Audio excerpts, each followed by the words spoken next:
It's Week 5 of the National Football League. Coming up, we'll see Dak Prescott. He's going to have to air it out plenty this week. It's the Cowboys and the Steelers on Sunday Night Primetime. EA Sports coverage of the NFL brings us to the world's steel capital in the city of bridges, Pittsburgh, Pennsylvania, and Acrisure Stadium. With Charles Davis, I'm Brandon Gaudin. Charles, we look at this Steeler ball club entering play. They come off a disappointment last time out that put an end to their modest 3-game win streak. Meanwhile, for the visitors here, the Cowboys, they were winners last time out, so they'll be looking, Charles, to make it 2 in a row. And what I enjoyed when I watched their game tape and their victory last week is they put it together in every phase. Good offense, good defense, and some key plays on special teams. Let's see if they can get that 2nd win in a row.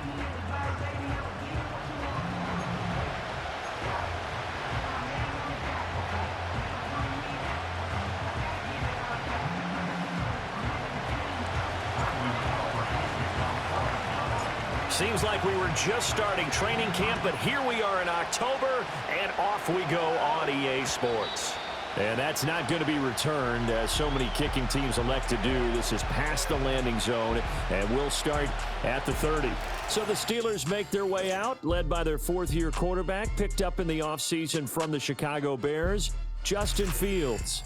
And the guys on the other side of the ball know they'll have to be on their toes. And it's obviously not just the passing, but the running element that makes him dangerous. He ran for over 100 yards in that game last week, so keeping him contained will be a big emphasis for this defense.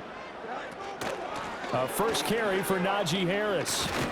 And they get him down, but not before he takes it across the 40-yard line.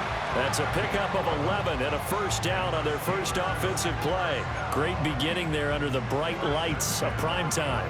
Yeah, it takes you back to high school football on a Friday night, doesn't it? When you feel like every eye in the county is on you. In this case, every eye in primetime is on you. It's brought in by Harris. And he'll get up near the 45. They'll spot it at the 44. The Steelers at 3-1 here through their first 4 games. And they come in off a disappointment last time out. That put an end to their modest 3-game win streak. And it always hurts when you lose a tight game, as they did a week ago. I think each player starts thinking to himself, if I could have played better one play here, one play there, maybe it could have changed this team's fortunes. But it absolutely illustrates how important it is to play a complete game if you want to win in the NFL. A gain of 10, good for a Steeler first down. Well, that certainly has to feel good. And it's not all the time that the play caller should get all the credit. Sometimes I think in the huddle, the quarterback just says, hey, who's going to make a play for me? I just need something right here. And the end result there, nice first down. Drive keeps moving. And somehow he's going to get a yard out of this as he fought through that first contact. It's 2nd down. 2nd and 9.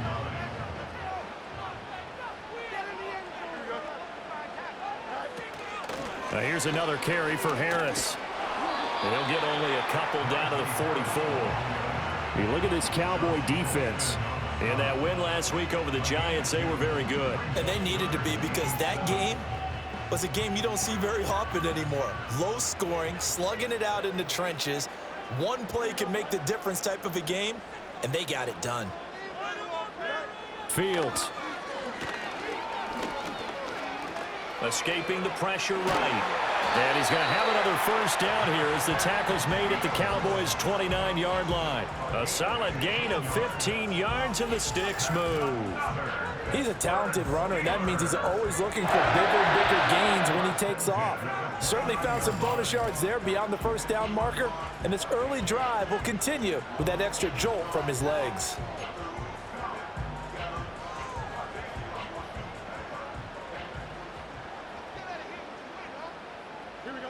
Now Fields. And that is incomplete. Oh, the coverage a little too good there, and it's 2nd down. Brandon, we saw these defenders flying to the football in their win last week, and nothing has changed. They're still moving around quickly and forcing incompletions. Now it's Fields.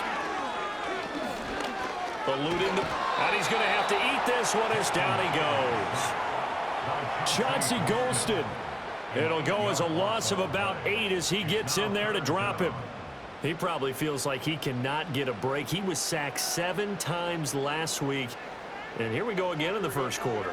And we always talk about the internal clock of a quarterback in the pocket and how he has to have a real keen sense of it in order to get rid of the football.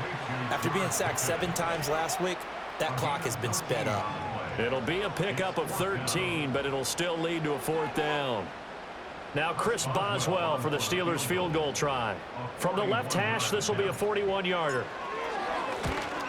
Boswell's kick is good, but now there is a penalty marker on the field, so let's see what this is about.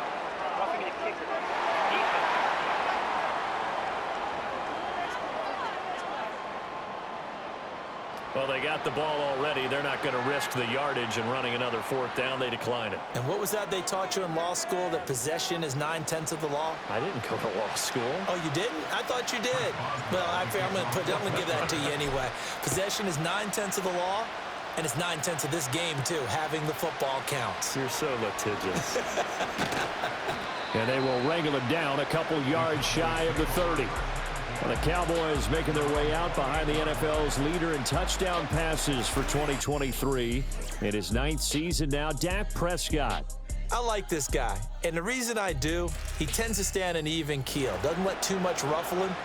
He will manage the game the way it needs to be managed, take what the defense gives him, and then he can strike at times. Had a touchdown pass. Yes, he had an interception last week, but he found a way for his team to win. So Prescott and the Cowboys now with a 1st and 10 at their own 28-yard line. They run here with Rico Dowdle. He'll be hit down at the 33, 5 yards on the play. A quick burst there, and he nicely bit off a pretty decent gain. From the 33, here's 2nd and 5.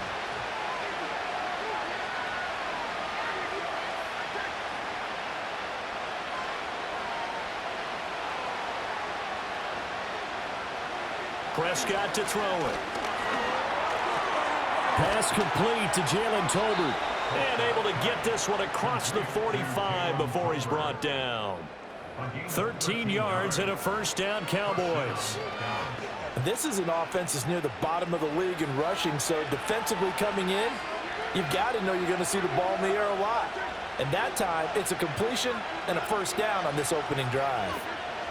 A running play, it's Dowdle. And he'll just plow right into a host of tacklers.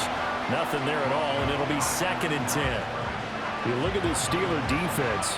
We know they're going to be tough to throw on. Top 3 in the NFL defending the pass. And I'm struggling a little bit trying to really categorize this crew. They're top 10 in the league against the pass, but the bottom half of the league in sacking the quarterback. That doesn't make sense. Imagine if this group ever put pressure on the QB, they'd easily move into the top 5. So give them 5 yards there on the pitch and catch, and that'll bring us to a 3rd and 4. And let's face it, you can put any Halloween costume on him. You're not going to be able to disguise him, because for a tight end of his size, difficult to sneak him anywhere, but that's what they tried to do. Lined up on his right, tried to work his way back to his left, but just a minimal gain as the defense was able to react quickly. Here is 3rd down and 4.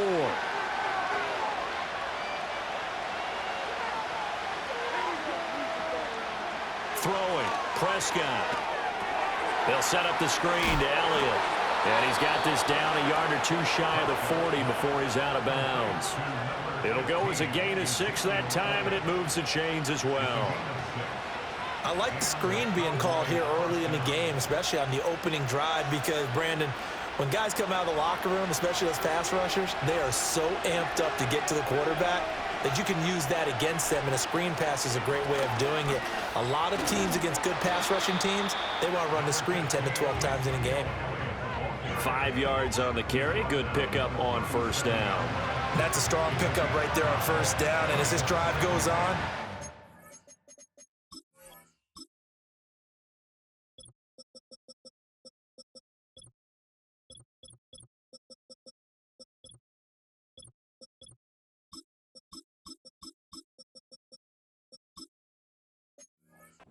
offensive line and running game imposing its will.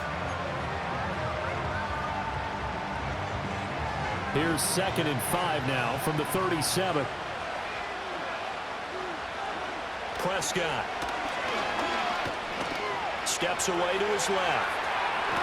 And eventually taken down here. Great coverage downfield. It'll go as a loss of 3 on the sack, and it brings up 3rd down. He's certainly one of those quarterbacks that can burn you with his mobility, but that time able to hem him in and get him to the ground. Perfect descriptor right there about how they kept him in the pocket. Excellent job of containment, but they were still able to continue to bring such strong pressure without letting him escape. But how about those guys in the secondary as well? Kept the coverage tight, plastered to the receivers, and left no real options for him to throw it downfield. Really a solid start here on the opening drive, Charles. He's now 4 of 4, and they're already in plus territory. Brandon, he's been so precise to start this game, like we're watching an operation taking place right now. Master surgeon at work.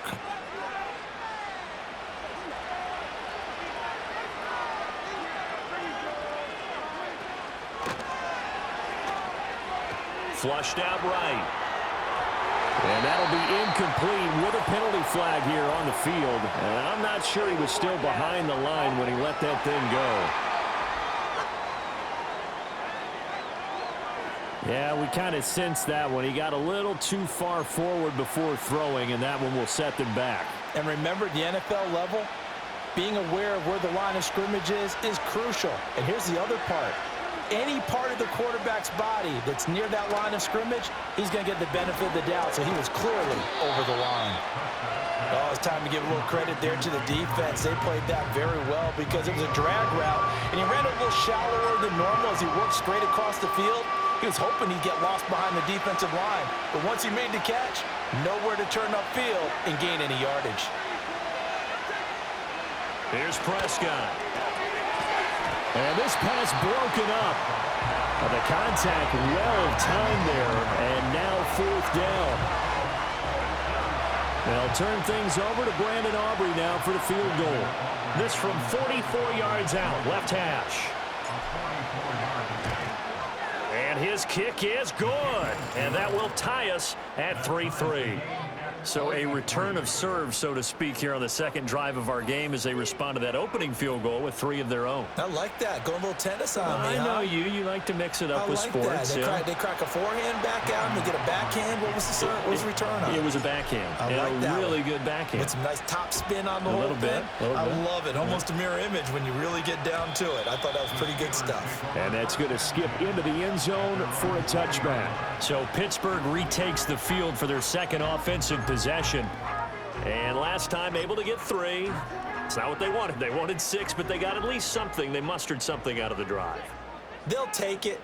I like the way you've described it. Not ideal, but they'll take it. Anything to put some points on the board. But this time on offense, they don't even want to see the field goal kicker trot on the field. They want that ball in the end zone. Yeah, they'll be going for 6. Operating from the 27 now. Here's 2nd and 3. On play action, Fields. A short one there to Freiermuth. And he'll be taken down as that will take us to the end of the first quarter of play. These two teams all tied after 1.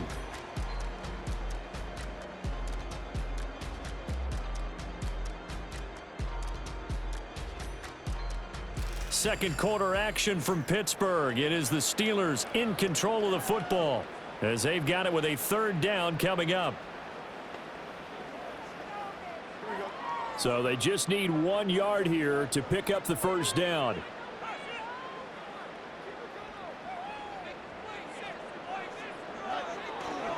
Trying to pick it up on the ground with Harris. And he's going to have the 1st down yardage as he's down at about the 30-yard line. We all love to have a home run hitter in the backfield. Guy can take it the distance. But a short yardage, trying to pick up 1st downs, that big guy, always a nice luxury to have, isn't he? So 1st and 10 now from the 30.